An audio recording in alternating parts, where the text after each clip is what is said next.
We are live. Hey, welcome. Noemi here, Scout, founder of Scale Wave. Just a bit arranging my hair. Good to go. All right, perfect. All right, so let me also go live on the other channels. How is everyone doing today? Hopefully you are happy, healthy, and doing amazing. And of course, my cat just realized that I went to the other room and I came back, and now I am alive and I am doing stuff here in this room where it's closed off to him. So if you're going to hear meownings, just so you know, the cat is fine. He's just curious. Okay. You're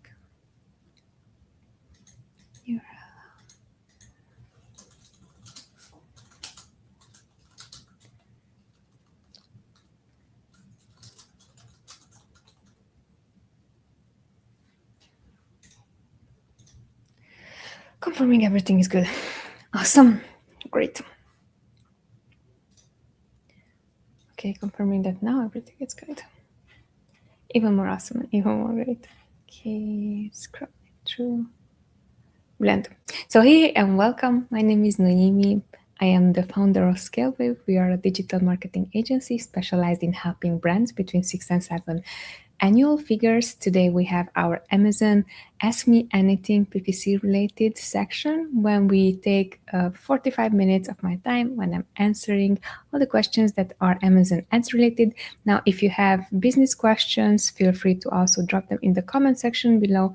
We are going to prioritize Amazon ads. Simple reason, 6 years ago when I started learning about ads, I had lots of questions. I did not know exactly what is going on. Really important, back then I was the one managing our own advertising account for our brand. So I was really in the, I need to know this right away. Now, if you are one of those people, just like I was, who are self-managing and is looking for answers, this is the show for you. If you're someone who's looking into, okay, what is the next stage for my business? Who should we fire? Who should we hire? Who should we have in-house? This can be also a good place for you because you can ask or can see at least what would strategic thinking look like if it's going to be brought in-house or brought on your team. That being said, we're going to dedicate, as I was saying, 45 minutes. I have a few questions already here in the comment section. We're streaming live on 3 different platforms. So if this is just lagging a bit, it's completely fine. It's completely okay. We're streaming on YouTube, on LinkedIn, and also on Instagram. Right now, feel free to drop your comment sections right below so I can see them. Okay. Using some lip balm quickly before answering, and also drinking some of my favorite tea, which is an Earl Grey from Twinings, and absolutely love it. It has milk inside. Yes, I learned this trick in Austria. Trick, not trick, I don't know. Others might not consider it. It's tasty. I do, so bear with me. All right, cool. So the first question is, what does average time in budget mean, and when should I raise spend because of it? Great question. So first off, we want to understand when it comes down to this, let's zoom out for clarity. So average time in budget simply means for how long does that campaign last in budget until that budget is being used up. During either a few hours, either during the day. Now, if it's used up during the day, probably it's going to be 100% time in budget because throughout the whole day, the budget lasted.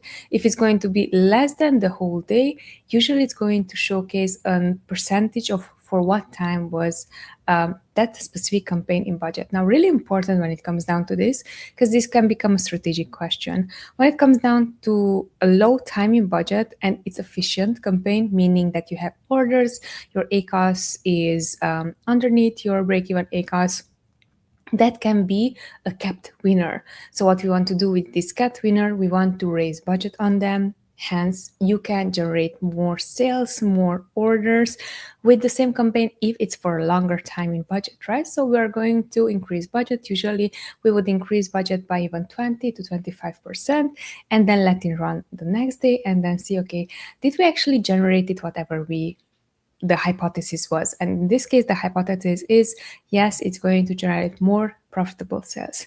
Now, on the other side, it can be also that it's low time in budget, but it has a bad ACOS, or simply it's not even converting. In that scenario, what we are going to do is we're going to keep the budget capped, and we're going to watch it, and we are going to see after a few days of attribution, at least 2-3 days, does this campaign comes to its senses? Does it generate sales at a reasonable ACOS, or it's just simply losing money? Because in that sense, it was good to be out of budget, because what we want to do is we want to cut as much as possible on things that are not working, right?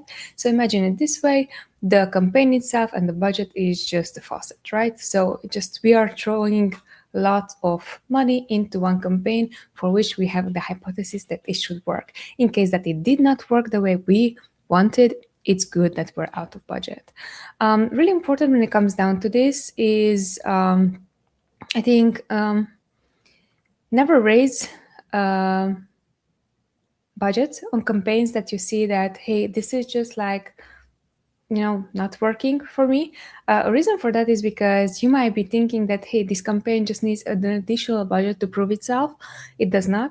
We strategically use campaign budget limits in ScaleWave to make sure that whenever, especially we're creating new campaigns, we're not going to spend more on this campaign than we should. So technically, those are the things that we would be doing in order to know when should one raise spend on a budget if it was exhausted during the day. Next question is, when should I cut product page? When should I cut product pages placement modifiers? It's a great question. Technically, you cannot cut these modifiers. There are 3 placements: right top of search, product pages, and right of search. And the way how these work, Amazon will going to show your product on any of these. Now, while technically you cannot cut placements, what you can do is you can make sure you are showing up on other placements than that. And the way how you would do this, for example, let's say for top of search, it works really well, the advertising campaign, then we would increase top of search. Or for rest of search, if it works really well, or for product pages, it works really well, then we are going to add additional percentage placement on the placements that work fine for us. Now, in case that none of the other placements work fine for us, clearly it's going to be a bid reduction. We're not even going to consider what to do next. And if even after the bid reduction, we don't see the results that we were looking for, to get sales at around break-even ECOS, especially if this is a discovery type of campaign, then we are just going to pause the campaign. So in this sense, you cannot cut specific placements, but you can modify where does the spend go. Let me know if that helped.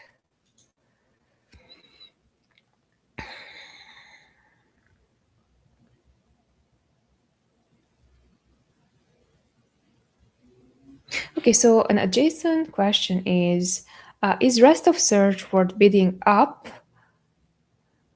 Is rest of search bidding up, or should I leave it at 0%? Yeah, so this technically falls within the same question that was just asked a few moments ago. What should you do? How should you cut from product placements? That was the question, product pages placements.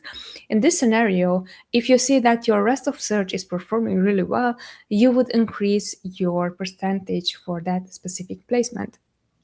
So that is typically dependent on the outcome that you see. So what we are doing here at ScaleWave, even if we are going to increase placements modifiers, we're not going to increase them just like 100%, but we have specific thresholds. So first, let's say from 0, we're increasing it to 35%. And for 35%, if we see that it's still going well and the money does goes exactly the placement that we wanted to, then we're increasing it to 50%, and so on and so forth until we get to 100%. If things are still going great, we are going to keep it there. Now, really, really important, whenever you're using these placement modifiers, your bids should also be adjusted accordingly. Meaning, if you're still bidding the $1 for the 0 placement modifier, and the same way you would bid the $1 for the 100% modifier, clearly that's not the outcome that you want, because then you're going to affect your break-even ACOS outcomes, which is like not the case. So we have always the same break-even ACOS. We are adjusting our bids accordingly. So really, really important there. But yes, technically you can bid up. Here you were asking bidding up. You can increase your placement modifiers on rest of search if it makes sense. One more thing that is important here. So when it comes down to campaign, we like to add placement modifiers also in the name of the campaign. Reason for that is because then you clearly know what is inside the campaign. It's a good practice to have. For us, it's super important. Now you can do it. You can avoid it as well. For us, I would definitely recommend to also. I would definitely recommend to also add it within the title that you have a placement modifier for which exact placement and how much the placement modifier is. Okay, lots of modifier questions. Great.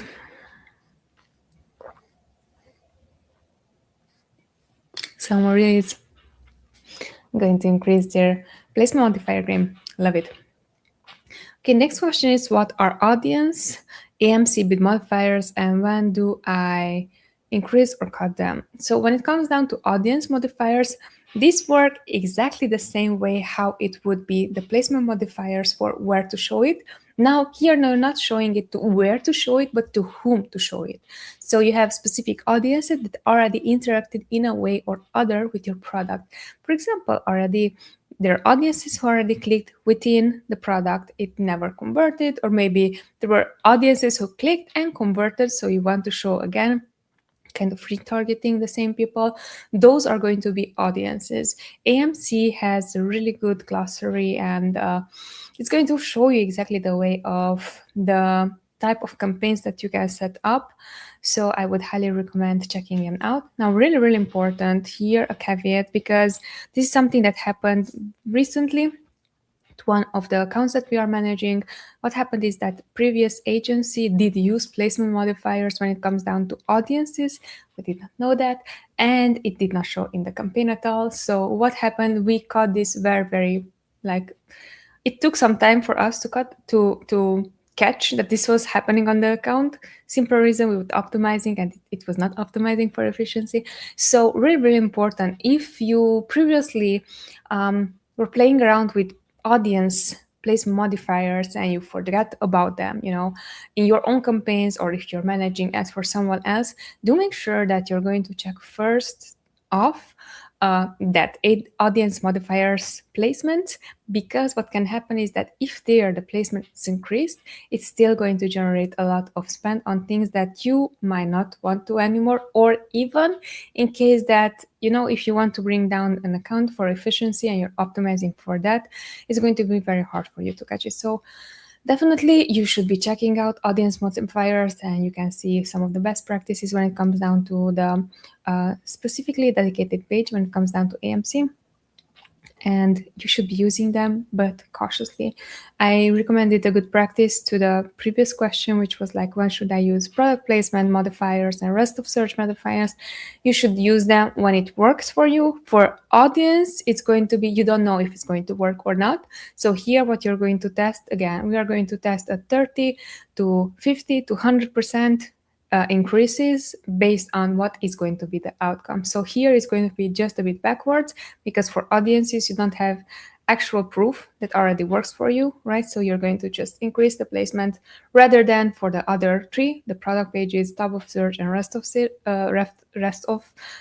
search, where you will see that the ad, it performs already well on specific placements. Let me know if that helped. Next question, how should I treat auto close match versus loose match versus substitute complements?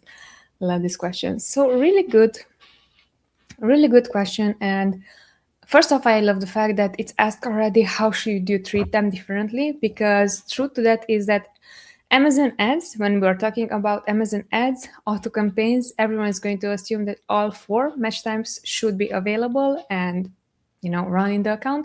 I would say that's not really the case. The way how we like to do it internally is we have all these 4 ad groups. We're using them, but we're using them segment this. So we would have either a close match, either the loose match, either the substitutes, either the complements on, and then we're looking for specific purposes. Now, if you're asking that how should you treat auto close match versus loose match versus the rest, what we're seeing on our end, because we already segment these campaigns into their own specific campaigns, you're going to have a way better cleaning efficiency when it comes down to once that search terms came in, and you will see what works, what does not. If you have this segmented in different groups basically, or different campaigns in this scenario, it's going to be one, very easy for you to negate things. Two, if you have a campaign where all the 4 match types are on, what we are seeing usually is that one specific type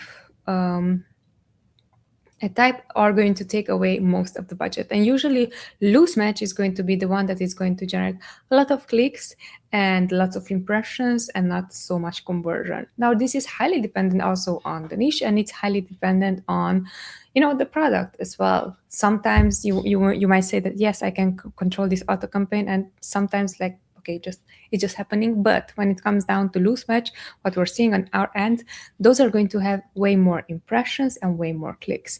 This is not necessarily a bad thing, though. When it comes down to close match versus loose match versus substitutes versus complements, for each of them, we're seeing there's never the one exact bid that it's going to win the click. So for loose match, we have usually lower CPC, simply because what we're seeing on our end, those are, it can be everything, like it's a loose match. So it can be everything relevant or irrelevant that's going to pop up in the search term for that specific ad group type. So in that case, the bid usually we're seeing it's lower.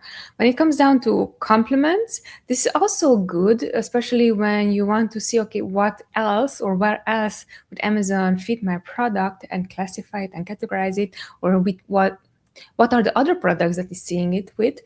For complements, substitutes, for these, what we're seeing is usually it has, again, a better bid than if we would be creating product targeting campaigns, or we would be targeting adjacent campaigns with, exact matches or expression matches when it comes down to product targeting. Again, we are using this strategically. You should not be using it just, I'm creating this auto campaign and so on. What we're seeing on our end right now in 2026, with this strategy, we can get cheaper clicks, which is important, especially if those clicks convert. Now, when it comes down to close match, this is going to be the closest, and hence it's going to be also the highest when it comes down to bids, usually, to whatever the outcome is going to be. So getting back to your question, what should you be doing and how should you treat them? First off, understand that these are just 4 different ways of Amazon of targeting your product or showing your audience who is about to buy your product, and these are going to be different based on CPC, and also these should never be added within the one campaign unless it's strategically done. And if you're asking, Noemi, why would you do this strategically? Sometimes what we can do is we're throwing the whole catalog on a very, very low bid, and we'll see, okay, some products convert, some products don't convert. It's totally fine. Our bid is so low that basically the campaign is going to be profitable no matter what. So in that scenario, we would leave them on.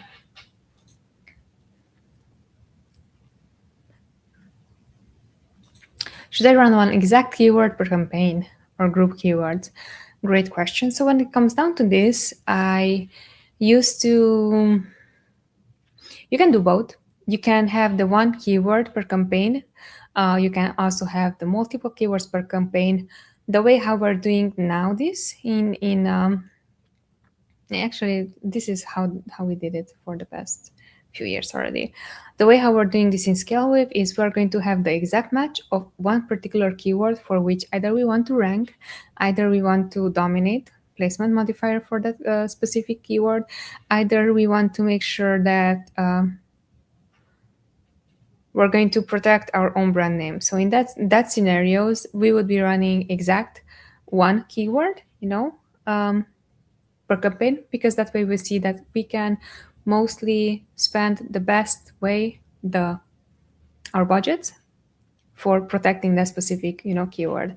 When it comes down to having multiple keywords per campaign, what we do is we would create a cluster of keywords that is highly relevant, and it has the one root inside that is specific for all keywords. Basically, this is keyword clustering, right? So everything that has cat inside, for example, cat scratch, cat protector, cat, I don't know, cat furniture, cat whatsoever. So it has the keyword root cat inside, and then it has other words inside that is a specific intent of someone who's looking up the product for cat stuff to find the product. So you can do that as well. I would highly recommend try both.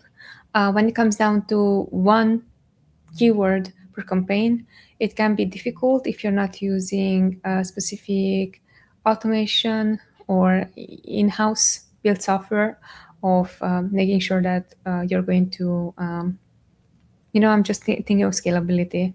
Because if you have 10 keywords and you create 10 campaigns, that's great. But what if you have 100 products, then what you do?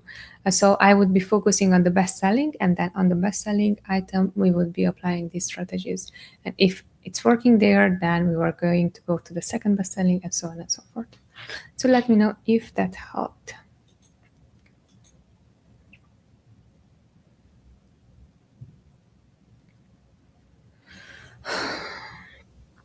Actually, before wrapping up your question, I think what is really important is control. So what we want to have is control.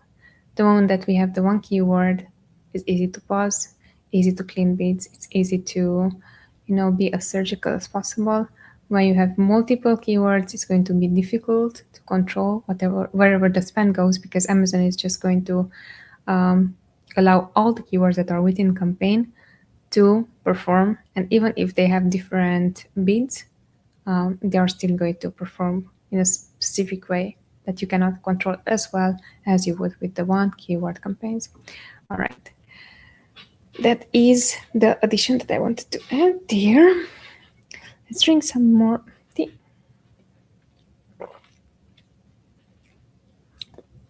We're halfway there. So everyone who just joined, hey, my name is Noemi. I'm the founder of ScaleWave.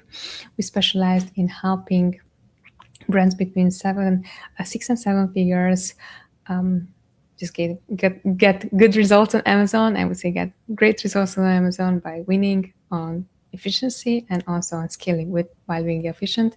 Today we have our session. I think this is our almost 40th session or so on of Amazon Ask Me Anything, Amazon Ads related, and I'm just stoked. And we're answering questions right now. So the next question is, what's the difference between product, conquer, and rank strategies? Someone is following up within our content. Great. So when it comes down to these strategies, we have the protect, which is your own brand, your own ASIN. Here, it's going to be tight cuts. You're not going to never negate heavily because your own brand always should be seen. When it comes down to conquer, these are competitors or conquest type of campaigns. Here, it's going to be a colder traffic, but still, the purpose for this campaign is going to be that we are going to piggyback on listings that are poorly optimized. Rank, this is the third strategy, and here we're going to use exact visibility or scale on the things that already work for us, either keywords, either product targets. Next is going to be discover. So this is going to be campaigns that are not exact matches. So anything that is not exact match, auto broad, catch-all, phrase match, broad modified, these are going to be kind of like mining keywords or harvesting keywords. This one also have very leash budget. We're not going to spend a ton of this because it's not yet proved. And then we have dominate. This is the single exact keyword where we have placement modifiers and where we want to showcase our product on specific placements. So let me know if that helped.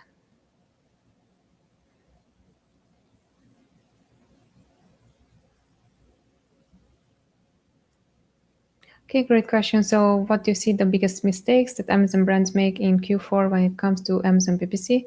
The first thing is going to be creating new campaigns. During Q4, usually it's going to be a lot of things going on, that is, promos, lightning deal, promos, prime days, and all this kind of like lots of hype when it comes down. Yes, show your product, now is the time.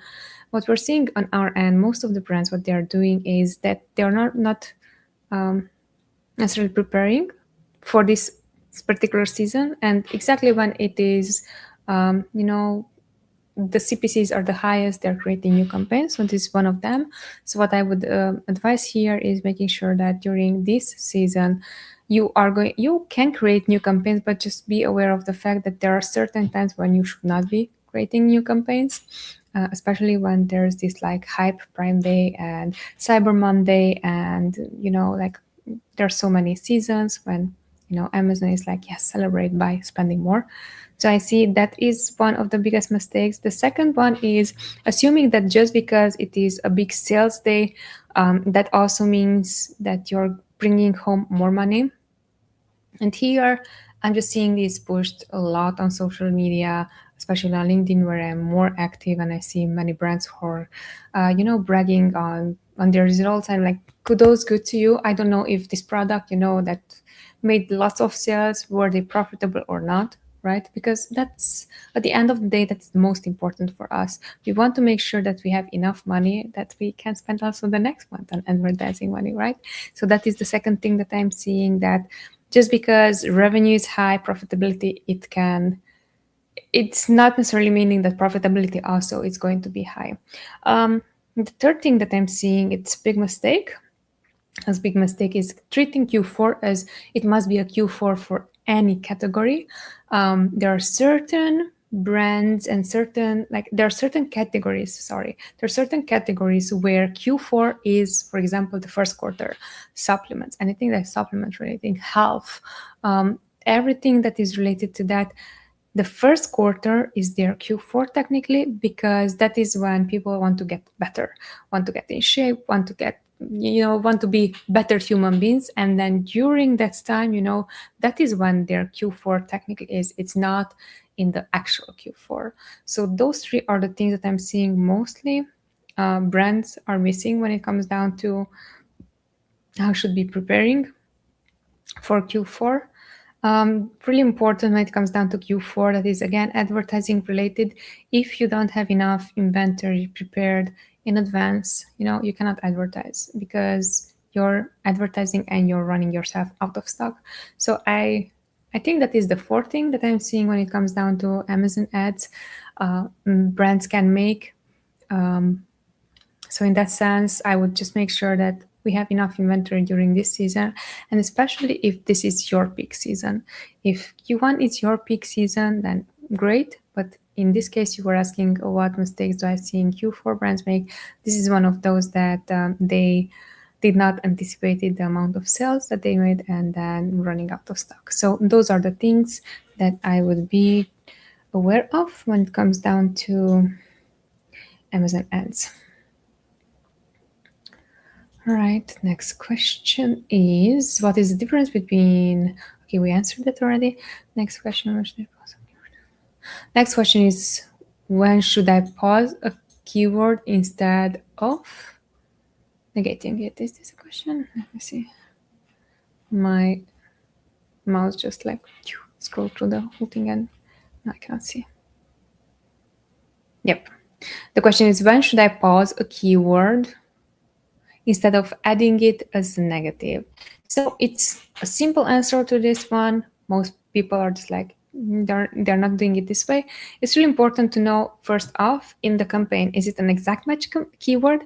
Because then if it's an exact match already and you have all the control, you would first, what you would do first, if it's aligning with the hypothesis that you had, that this campaign is going to generate profitable sales for me, definitely you are not going to do anything but maybe increase placement modifiers. But that is not your question. Your question is, when should you pause it? So let's assume that in this scenario, the keyword you see is not performing as expected.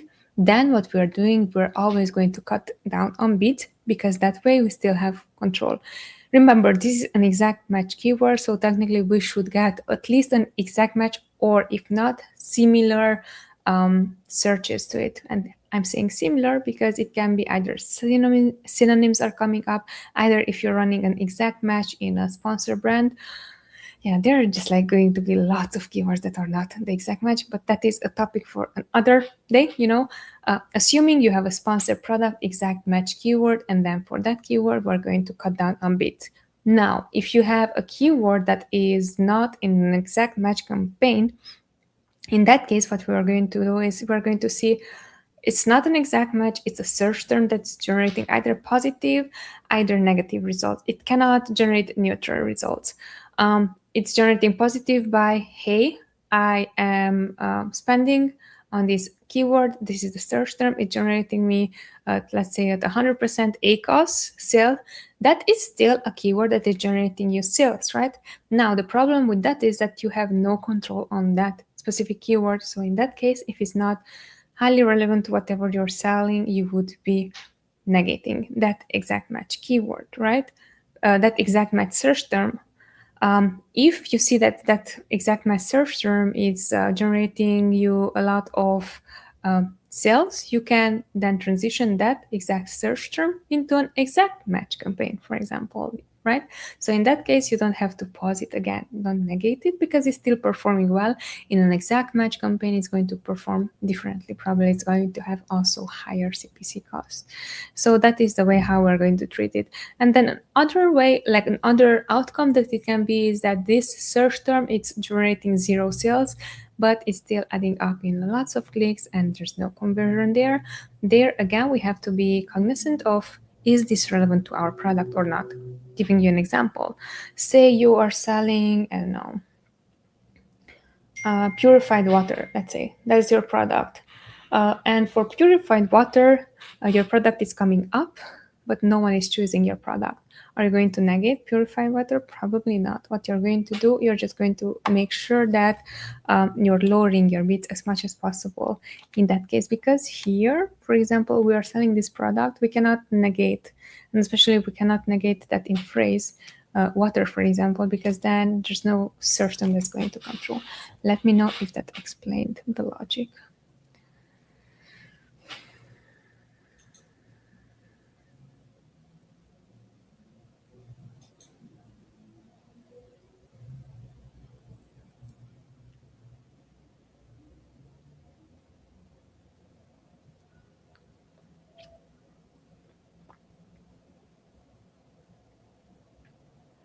Okay.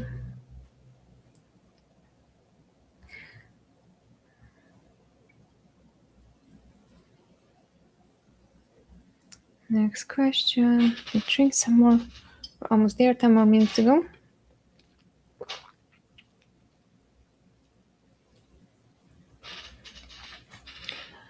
What is Ngram analysis and how do I use it without killing good traffic? Amazing question. What do Ngram analysis are? These are specifically searches for roots, root keywords that are within one keyword. Example here, it can be 1, 2, 3 grams up to 5 grams even. Basically, it's going to showcase you one root of the keyword. How does it perform?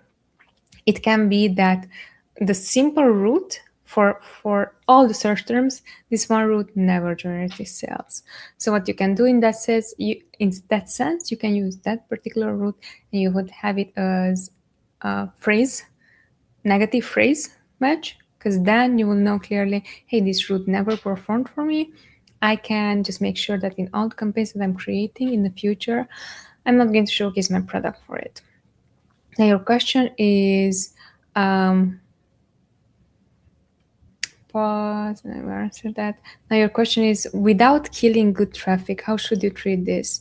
It's really important when it comes down to this specific way of like going through search terms and understanding search terms, because if you have, for example, a root that is like high ACOS, but is very relevant to your product, there we would be always just adjusting bids in such a way that we are going to get the outcome that we want to. For example, if I see that camera, because I'm looking right now at my digital camera, if I see that camera, it's bringing me sales at 100% ACOS. So technically all the sales that I'm making are negative, right? In that case, what I'm going to say, okay, camera, is this still related to the product that I'm selling? And if I see that it's still related to the product, instead of pausing that particular route by negation, what I would be doing, I would be just optimizing the bits. But again, maybe it's going to be, again, I'm looking here in front of me, I see my Sony camera. Let's say this is for Canon. Canon always is coming up and it's super expensive for us. Now in that scenario, what I can choose is, hey, do I want to get more market share from Canon? Am I going to still advertise their products specifically in discovery campaigns or not? And what I can do in that scenario, because I already know that the word Canon, while it can be relevant for me if I want to gain additional market share, if I am going to control it in a discovery campaign, now I have proof that this particular keyword is super expensive for me, then you can use a phrase matches or exact matches, but you can negate that particular keyword just because you know that your product is not Canon. And you would be doing that only in the discovery campaigns that you're creating, never in exact match campaigns, right? So in this particular situation, let's say that you want to get additional market share from Canon camera, use a Sony camera, you can still create exact match campaigns. And then, yes, probably the ACOS is going to be still high, but you are going to account for that because you're taking away market share from someone who literally was looking up a Canon camera, not a Sony camera. Let me know if that answers your question.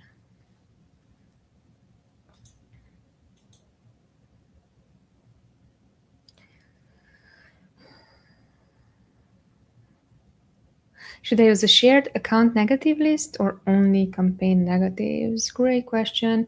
You should do both. Reason for that, what I'm seeing is someone just asked about Q4.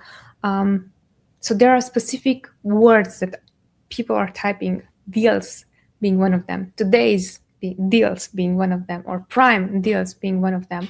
If those are things that you don't want to show up for and make sure that you're not going to, whoever is going to click with them, they're not going to find your product. In that sense, we would create a negative keyword list, and those are things that we would be adding. So again, if it's something event specific, if it's something that is specific for treating or use cases, for example, if we have a cat eye ointment and we see that people are looking up, like we see customer search terms and they are looking up for human eye ointment or kids eye ointment or adult eye ointment or women eye ointment, those specific words like kids, women, adults are not what they are looking for our product to find it. So in that case, we would have it, if we're selling different eye ointment, for example, that could become on the negative list for the whole account, right? What I would have is making sure that, again, as I was saying, if there are certain holidays or prime deals or all those, Cyber Monday and so on, if you know and if you find keywords that are specific to that, that can become on an account level. If you have keywords that are product specific, that can be not only for the one, but multiple products that are sharing the same use case, for example. Let me know if that helped.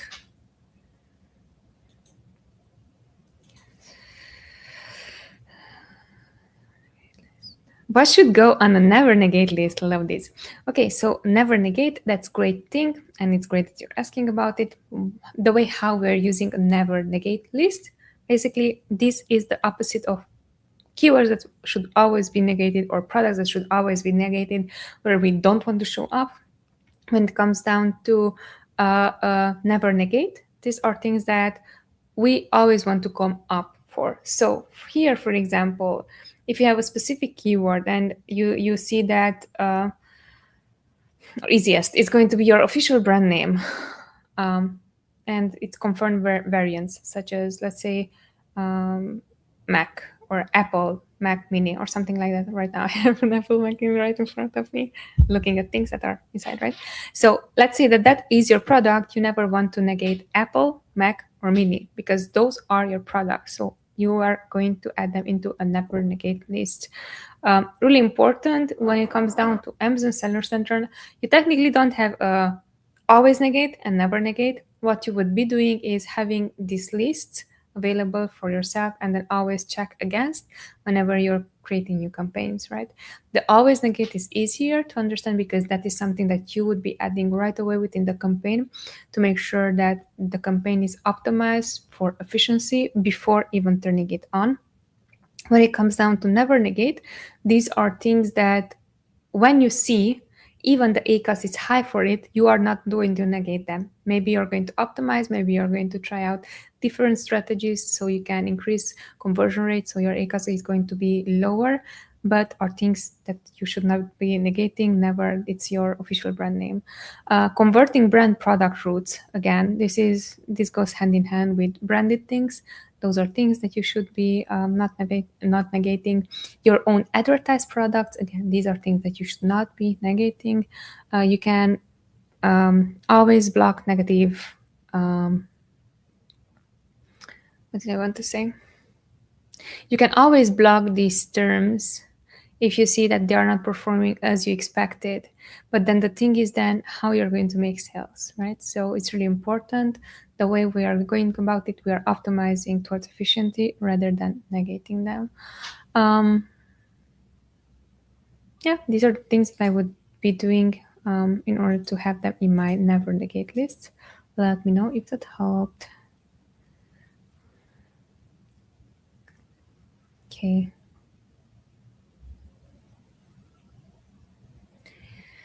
Next question, and we are going to wrap up very soon. Again, if you're here, my name is Noemi. I'm the founder of ScaleWave. We have our weekly Amazon Ask Me Anything session that is ad related. I'm answering the last questions coming in. Okay, so these are going really well hand in hand. The previous question was like negatives. This question is, should I add negatives before a campaign spends or only from the search term report? Why is this great? Is because it's going to allow us to understand better how we are running, at least internally, how we are running ads. So you can have a list of specific routes, as I was saying, that are not going to convert for your product because they are not your product. I was giving the example, if you're selling cat eye ointment and there are search terms that are for humans or even for dogs, the humans is clearly, you should not be, you should have them on your negative list and add them right away within your list, right? Before when you're creating the campaign, before even running the campaigns. If it's for dog, I would be just more cautious to see, hey, actually my customers, are they buying this for their dogs as well? Do I have conversion on dogs? Because then probably I am not going to add that right away. But if you see that it's not for the same purpose that you're selling the product, for example, this product is for pets, people are using it for or looking up human treatment, it's not for it. So in that case, I would be having this negative list. Anything else that I would be adding as negative list right out of the bat is, again, if I have any season, anything specific to the season, like Prime days, Cyber Mondays, Black Fridays, and so on, that are specific to that particular season, I would be having these right away added within the campaign before even running the campaign, because I want to make sure that I'm spending efficiently. So in that way, I would be adding these right away. So I'm not going to wait until the campaign is created. Something really important when it comes down to this is make sure that you're never going to phrase negate something, even by mistake. And this is something that we've learned, that if a campaign has multiple negatives, especially phrase negations, very rarely are you going to get any impressions. So what we would be doing there, instead of phrase negation right out of the bat from the campaign, we would be adding negative exacts, things that we don't want to come up for first. and then only afterwards we are going to consider the phrase negations. All right, last question, and I'm going to wrap up with this one. Is it okay to put multiple ASINs in one sponsored product campaign? And yes, it can be, and there are certain scenarios when we would be doing this, and it's the right approach still. Other scenarios when we are doing this and it's not the right approach. So it's really depending on why are you doing it. So in Scaleway, we do have these strategies called catch-all when we are going to add the whole catalog within the one campaign. Here we have very small bids, and then based on that, we just hope that we're going to generate sales at a really low ACoS. In that sense, it is okay to put multiple ASINs in one campaign. Another scenario can be that for this one product that you're selling, you have 5 different colors. And then would you be creating 5 different campaigns right out of the bat for 5 different products? Probably not. Especially if you know clearly that, hey, I don't have any data on which is the color or which is the variation that works best. In that sense, what we would be doing, again, we would be adding all the 5 different variations within the one campaign. Technically, we added different ASINs, multiple ASINs within the one campaign, and then based on the performance of that campaign, we're going to see which one performs best, right? So that is the second use case. Third use case, when we can put multiple product ASINs, this can be a good practice and bad practice. What I'm seeing many other strategists also do is say you have 3 different sizes of your product, and the first one it's $10, the second one is $25, the third one is $55, let's say, and basically these are just variations of the size, not color variation.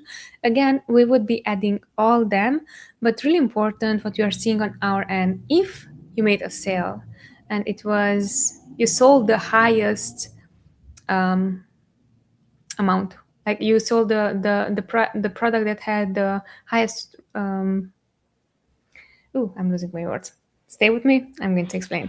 So if the product costed the most, for example, then the ACoS is going to showcase as if this was a huge win for you, and it's at a low ACoS. So in that case, what I'm doing, again, I would be looking into, if I have price variations for my product, which is the variation that is constantly winning, and then from there, what I would be doing, I would be creating strictly for that specific variation. In this case, it is a size variation that also has different pricing. Why am I adding this as an adjacent to what I already said? Is because this is not, I'm selling a product that has 5 different colors that cost all the same price, but this is, I have a product that has 3 different size variations, each of them costs different price, hence my ACoS is going to be a blended ACoS. So yeah, those are the few examples when I would be adding multiple ASINs and then basically discovering on which ASIN works best. Always when we're doing this process, we are mining. We're never going to put multiple ASINs within the one campaign if we clearly know for this product, we already know what we're doing. Let's go and let's see like how can we scale whatever works already. All right, we are at end time. Questions are still coming in.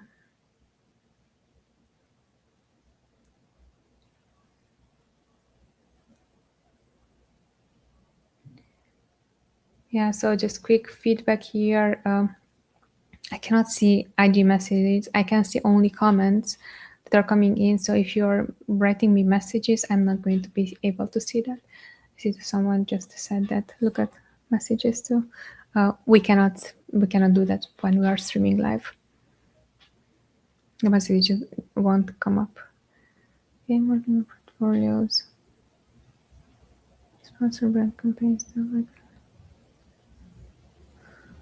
Okay, the one last question. We are over time already, but this is an interesting question. So it's asking for multi-brand portfolios. How do you structure sponsored brand campaigns to avoid cannibalizing your own sponsored product spend? So the way I'm seeing it, I'm not seeing it as cannibalization necessarily. I'm seeing it. I know Mina Elias at some point was talking about this. We don't see this on our end, and I want to share also that with you. I don't see it as cannibalization. I see it. People need to see something multiple times until they get familiar. Example, you're running only sponsored product ads and say that this time for this particular one product, you are ranking organically within the first 10 placements, right? Great. So in that case, what's going to happen in an ideal scenario, you're going to show up on top of search for that particular product that you're selling. And then once that someone is going to scroll down and get to your product again, which shows up organically there, then they are going to see technically twice your product, right? So here, really important when it comes down to Amazon and how it works is it's a 3-second rule. If someone did not click within your product within the first 3 seconds, probably they're not interested in the product. So that's why here you would have an advantage of showing your product as often as possible until someone gets to even the organic ranking. So in this case, we would be running also sponsored product ads, sponsor display ads, if possible, sponsor brand, that is like headline, sponsor brand video. If it's a keyword that we want to make sure that we are going to spend on, and especially if it's a branded keyword, we want to make sure that we are going to showcase our products for people who are looking specifically for our brand, or if you're going to do ranking strategy where you want to showcase your product on specific keywords, so you want to win that keyword. So always whenever someone is looking up your product with that keyword, they are going to purchase your product. In that case, again, we are going to make sure that any ad types are going to run sponsored product, sponsored brand, sponsored brand video, sponsored display, just because we already own market share for that particular keyword and we want to keep it. So when we are talking about avoiding cannibalization, I'm not seeing it as cannibalization. I'm seeing it, hey, someone just like, if this would be Facebook ads, for example, don't you want to showcase your product as quick as possible and as often as possible to whoever would purchase your product? There, I bet that no one would talk about this, because like, yes, of course you want to showcase your product to the relevant audience. So they're going to see, hey, especially if this is relevant for me, I'm going to check it out, So I would not think of cannibalization.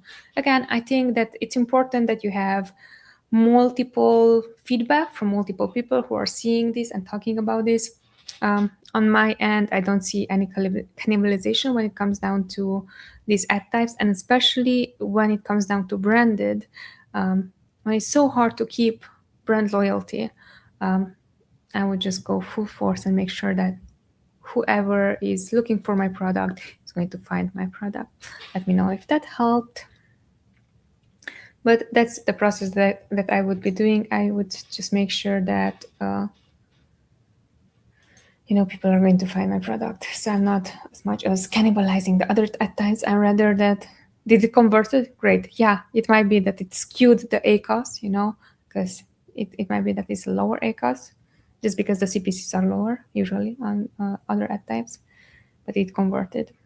All right, and we are good to go, ready to wrap up. Thank you so much for joining. Thank you so much for watching. Thank you so much for all the questions. My name is Noemi. I'm the founder of ScaleWave. We specialize in helping 6 to 7 figures yearly revenue brands that are selling already on Amazon become even more successful, scale, and also win at their ads. If you found value, please make sure to check out also my other videos. If you're interested in us taking a look at your current ads, we are more than happy to do so. Please keep in mind that we are currently prioritizing 6 to 7 figure brands. So if you're not a 6 to 7 figure brand, probably we can be offering you like strategies and so on, but we are not going to help you exactly specifically for whatever you're needing right now, just because you're probably not at that stage.